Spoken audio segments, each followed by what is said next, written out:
अस्सलाम वालेकुम नाज़रीन, JN न्यूज़ HD के साथ मैं हूं नाइला भट्टी। नजर डालते हैं आज की अहम खबरों पर। खबर शामिल करते हैं बहावलपुर से, जहां से हमारे तहसील रिपोर्टर राना फ़हीम की रिपोर्ट के मुताबिक एक भाई मुनशियात फिरोश और दूसरा भाई नौसरबाज पुलिस की यूनिफॉर्म पहनकर लोगों पर रौब झाड़ने वाला वीडियो वायरल होने पर SHO अब्बास नगर आमिर लाल बुखारी और टीम की बरवक्त कार्रवाई। मुलजिम हामिद उर्फ हमजा पुलिस वर्दी समेत गिरफ्तार, मुकदमा दर्ज। इलाके से जराइम का खात्मा अवलीन तरजीह है। आमिर लाल बुखारी SHO अब्बास नगर। तफसीलात के मुताबिक थाना अब्बास नगर की हदूद मेहरा बस्ती में बदनाम ज़माना होल सेल मुनशियात डीलर राशिद मेहर उर्फ राशि काफ़ी अरसा से मुनशियात का मकरू धंधा कर रहा है, जब इसका एक और भाई हामिद उर्फ हमजा लोगों पर रौब झाड़ने और असरअंदाज होने के लिए पंजाब पुलिस की यूनिफॉर्म पहनकर गुंडागर्दी करता था।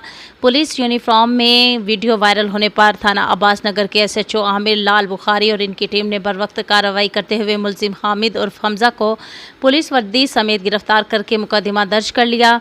इस मौका पर SHO थाना अब्बास नगर आमिर लाल बुखारी ने मीडिया से गुफ्तगू करते हुए कहा कि कानून से कोई शख्स बालातर नहीं, कानून शिकनी करने वाले और जराइम पेशा नासर किसी किस्म के रियायत के मुस्तहिक नहीं, जबकि मुनशियात फिरोश मुआशरे का नसूर हैं। इलाके से मुनशियात फिरोशों का हर सूरत खात्मा किया जाएगा। मुलजिम हामिद उर्फ हमजा का बायद मुनशियात फिरोश राशिद उर्फ राशि भी जल्द हवालात में होगा। इंशाअल्लाह DPO बहावलपुर इबादत निसार की हदायत पर कार्रवाइयाँ जारी रहेंगी।